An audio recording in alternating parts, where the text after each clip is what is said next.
Because I think, again, with kings and queens, you think, oh, you still have an idea that they were meant to be there, or that there was a reason behind it, or that they were in control. And I think when you really just look at it, from a slight distance, you go, yeah, none of this, all of this is just a load of random shit. Someone died of food poisoning or dysentery and changed the course of human history. It's crazy.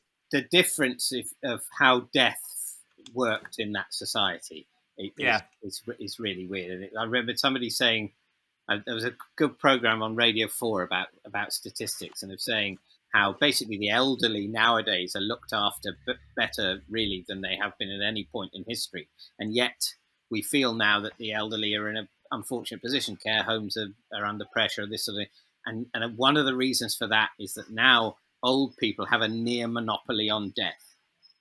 And so rather than that, what being old used to represent in the Middle Ages was being a survivor. It represented life. You're someone who cheated death. You weren't one of the many people who died in childhood or in middle age.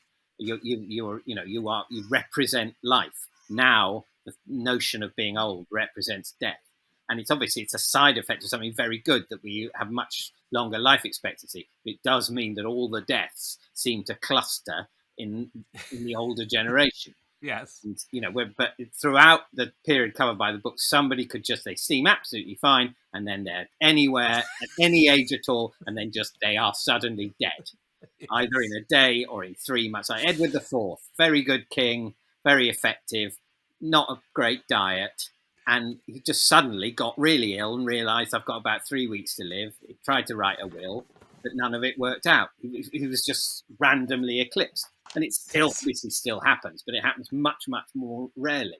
But they lived with it all the time. And obviously that's why they tried to say, oh, no, it's all God.